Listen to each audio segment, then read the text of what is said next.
Hola, muy buenos días. Mi nombre es Cristóbal Sandoval. Bueno, como hemos continuado con esta sección del canal, vamos a continuar ahora con el capítulo nuevo del libro Pirámide del Entrenamiento. Vamos directamente al capítulo Selección de Ejercicio. Hay que aclarar que, bueno, este capítulo donde Eric Hell y colaboradores tratan de ilustrar de manera bastante clara los componentes de los cuales tenemos que orientarnos para seleccionar un ejercicio u otro. Ya va a depender claramente del objetivo que se trate de buscar, pero como este es un libro concretamente especializado en fuerza e hipertrofia, o que trata de abarcar estos dos mundos, va a darnos información respecto a ellos. ¿Ya? Y otra aclaratoria. En general este capítulo es bastante corto, por ende vamos a tratar de llevarlo de igual manera. ¿Ya? Así que empezamos. Bueno, en general el concepto de fuerza Erigel, bueno, como lo hemos asociado en este libro, constantemente hace alusión a que se debe buscar un rendimiento, ya, y una eficacia. Estos van de la mano. Es decir, lo que se busca es que el ejercicio de competición sea lo mejor de lo mejor a nivel técnico, es decir, que sea lo más eficiente en la ejecución y que se optimice el rendimiento y que en consecuencia esto no genere un gasto innecesario, etcétera. Otra característica es que cuando ya estamos hablando a nivel de selección de ejercicio para este punto, es decir, para la fuerza, lo que hay que seleccionar es por un punto, que busque una mejora, una transferencia, como se dice, al ejercicio principal, el ejercicio que seleccionemos. ¿Ya? Por dar un ejemplo, los ejercicios de powerlifting, los básicos, los que tú tienes que hacer sí o sí durante la semana o durante este microciclo que tú lo prescribes, van a tener que ser peso muerto, sentadilla y press banca. Pero los ejercicios que el sujeto puede variar, puede modificar, serían básicamente ejercicios complementarios como press cerrado, press francés, curl de bíceps, dominada, etcétera. Todos estos ejercicios van a complementar y van a tratar de buscar mejorar el ejercicio principal que puede ser la sentadilla, el peso muerto o el press banca. ¿Ya? Entonces todos estos parámetros nos permiten eh, tomar como criterio principal es que el ejercicio debe de mejorar o debe de potenciar puntos débiles o puntos de estancamiento, como se conocen, del ejercicio principal. Y hace una aclaratoria muy interesante, Erigel, a nivel de contextualización y de entender un poquito más allá qué es el punto de estancamiento. Este punto, Erigel, hace alusión a que, por ejemplo, si nosotros hacemos un peso muerto y en el recorrido completo nos estancamos, bajamos la velocidad en el punto medio, nosotros por lógica deduciríamos que deberíamos buscar un ejercicio que potencie ese punto, ¿verdad? Es decir, la zona donde desaceleró y en consecuencia le costó más para poder terminar el ejercicio, o donde empezó a costarle más, ¿ya?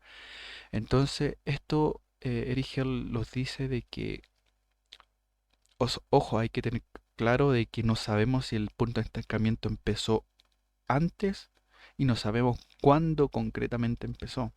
¿M? O empezó justamente en ese momento. No sabemos. Y en consecuencia, lo que hace alusión en este criterio es que, claro, podemos seleccionar ejercicios parciales que potencien por medio de aumentar la sobrecarga, es decir, podemos movilizar más carga si hubiéramos hecho un ejercicio de recorrido completo. Y esto podría potenciar el rendimiento en ese rango. Ahora, él como bien hace la aclaratoria de que al final lo importante es poder identificar en qué momento de ese rango es donde inicia concretamente el punto de estancamiento, porque al momento de identificar vamos a poder asociar qué musculatura están más débiles.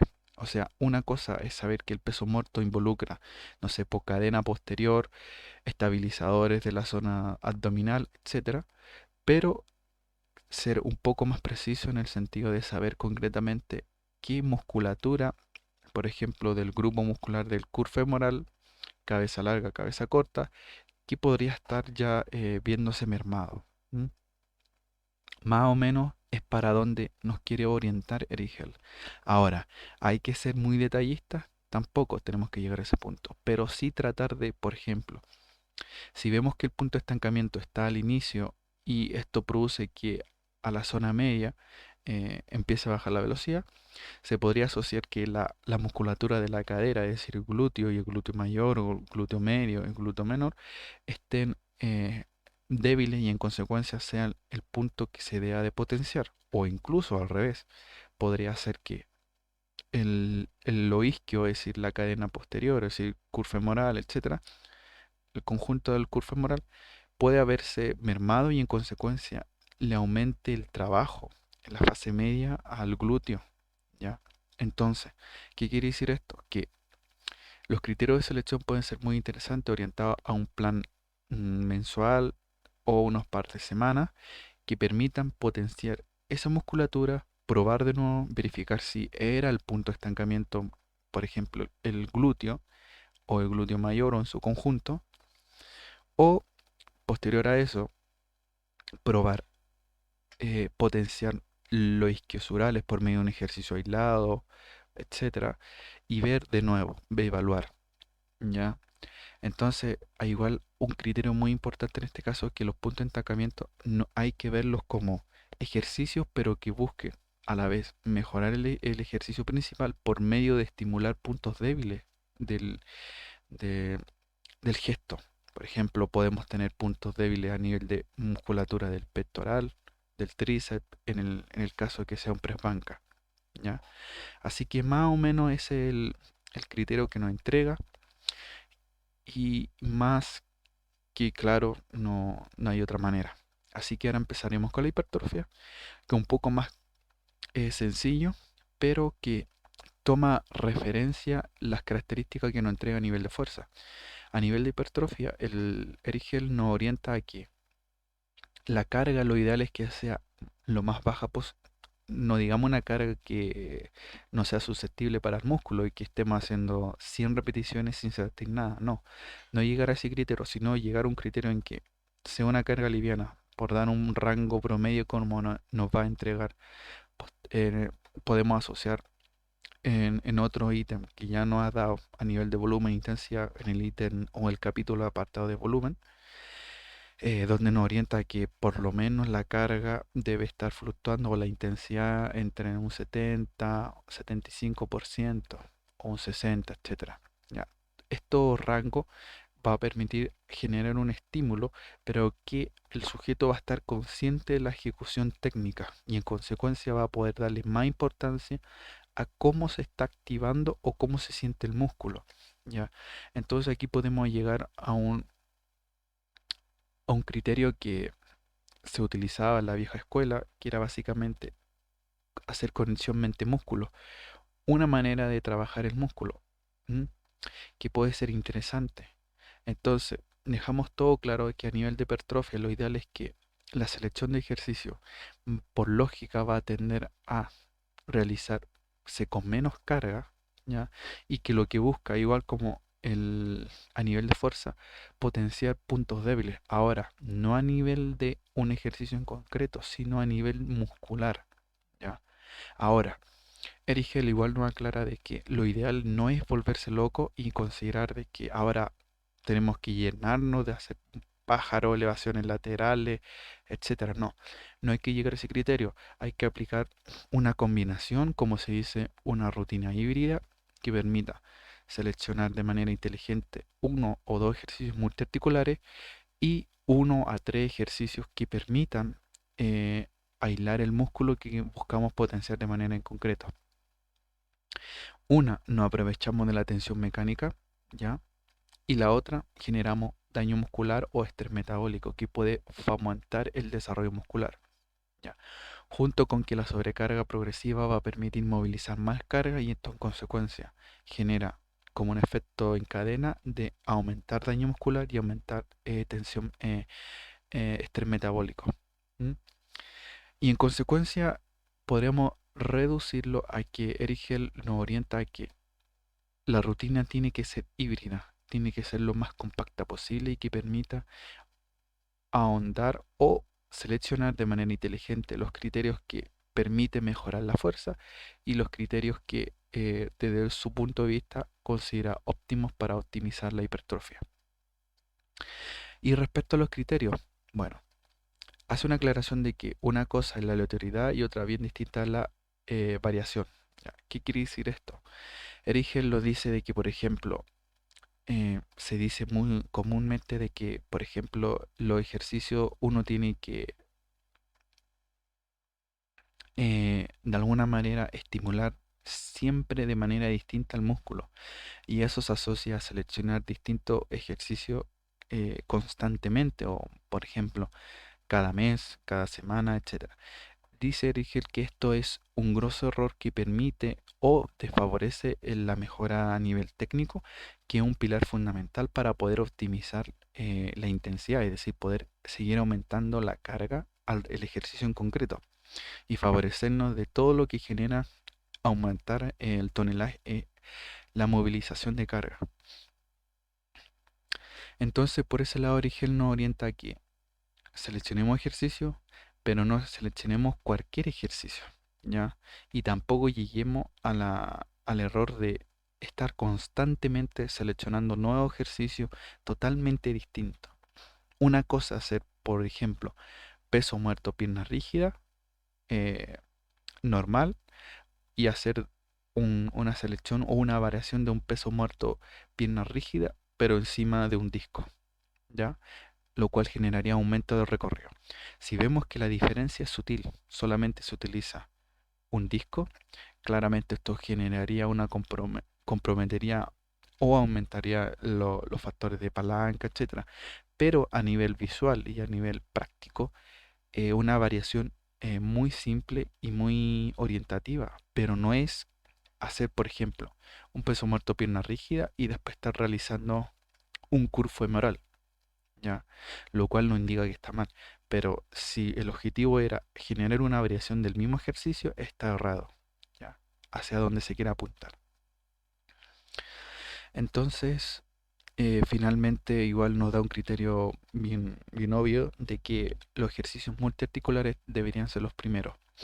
Ahora, como nada está escrito en piedra, igual nos dice de que podría ser interesante utilizar un método donde se por medio de ejercicio monoarticulares o unilateral o monoarticulares, perdón, permita generar una fatiga en esa zona muscular y en consecuencia poder realizar un ejercicio multiarticular con una mayor intensidad en el sentido a nivel de RP, es decir, percepción del esfuerzo. Eh, ¿Por qué? Porque la musculatura, por ejemplo, un estabilizador, podríamos fatigarlo de manera anterior a realizar el ejercicio principal y en consecuencia eso permitiría o dejaría una condición un poquito más desfavorable para poder realizar de manera más eficiente el ejercicio. Eso sería un criterio. Bueno, todas estas combinaciones hay que claramente seleccionarlas de manera sutil y orientada a un plan que nos oriente a poder verle el beneficio de realizar esa técnica o ese método. ¿Ya? Y por último, nos dice que tanto para fuerza como para hipertrofia, lo ideal es aplicar rango de recorridos completos que permitan al sujeto poder movilizar cargas, pero manteniendo siempre el mismo rango, ¿ya? Sin evitar esto, hacer recorridos más parciales o acortar el recorrido. Bueno, esto igual hay que aplicar cierta lógica, pero por ejemplo en el tema de las objeciones voy a tratar de profundizar de por qué no es que no esté a favor, pero tampoco podemos llegar a la idea de no estar recortando recorrido a nivel de fuerza, ya que esta aplicación de mantener un rango completo está totalmente a favor de que se aplique a nivel de hipertrofia. Pero a nivel de fuerza, como es lógico, se busca la optimización y en consecuencia, si se puede acortar el recorrido y eso permite mejorar el rendimiento, se va a realizar. ¿Ya? Bueno, esto sería más o menos las orientaciones que nos da Erigel para seleccionar ejercicios tanto para fuerza como para hipertrofia y esto sería una recomendaciones o una guía final de cómo seleccionar en relación, si se busca hipertrofia o fuerza. Nos dice de que, por ejemplo, el 50-75% del volumen total dedicado al levantamiento de competición, ¿ya? Es decir, peso muerto, sentadilla, press banca. El otro resto tiene que ir orientado a ejercicios accesorios, es decir, eh, por dar un ejemplo, press francés, curl de bíceps, dominada, curl femoral, etcétera. Y por último, a nivel de hipertrofia, nos orienta de que la selección tiene que ser orientado a uno o dos ejercicios complementarios y uno a tres ejercicios de aislamiento. ¿Ya? Si vemos, es como una estructura híbrida. Al final lo que buscamos es aprovechar los beneficios que nos da entrenar con ejercicios multiarticulares, es decir, movilizar más carga, hasta cierta medida estimula todo el cuerpo y en consecuencia si estimula todo el cuerpo la fatiga debe ser menor a nivel de esa musculatura en concreto, pero a nivel de sistema nervioso central es mayor la fatiga, pero a nivel local es menor, podemos potenciar o beneficiarnos de esa manera. Así que por ese lado Origel nos recomienda toda esta pequeña tablita. Y bueno, a nivel de conclusión en este capítulo, que aquí me equivoqué, que sería selección de, de ejercicios, nos orienta que, por ejemplo, tenemos que estar conscientes del efecto que va a generar el orden de los ejercicios, ¿ya? Por ejemplo, un ejercicio multiarticular va a generar fatiga central, a nivel del sistema nervioso central, y un ejercicio monoarticular o de aislamiento va a producir fatiga a nivel local, es decir, en ese músculo en concreto. ¿Ya? Entonces tenemos que ver cómo jugar con estos distintos niveles de fatiga y buscar un beneficio a posteriori. Segunda herramienta, que es súper importante y esto tiene que buscarse a largo plazo, volvernos expertos en distintos ejercicios o en una variedad muy limitada de ellas. Volvernos lo más expertos y eficientes y más fuerte posible en dicho ejercicio, ya que estos van a poder permitirnos a lo largo de toda nuestra vida deportiva poder seguir mejorando y en consecuencia poder mejorar por ejemplo, nuestras marcas a nivel de competición o a nivel de estética. Y por ejemplo, y por último, sería varía de manera particular los ejercicios. Es decir, selecciona ejercicios de manera sutil, buscando variantes lo más sutiles posible, pero que no sea el mismo ejercicio, pero que sea una pequeña variante, por ejemplo, utilizar un disco, utilizar gomas, etcétera, que genere hasta cierto punto un estímulo levemente diferente y que esto genere unos beneficios claramente diferentes, pero que van orientados a algo en particular, ¿ya? Así que esto sería respecto a las herramientas que nos entrega en este capítulo Erigel y colaboradores y que al final, como estuvimos viendo, era un capítulo bastante corto, pero que en sí nos orienta a qué cosas se deben hacer mejor y qué cosas se deben hacer distintas, ¿ya? Bueno, y el siguiente video va a ser de tiempo de descanso y espero que le haya gustado este video y adiós.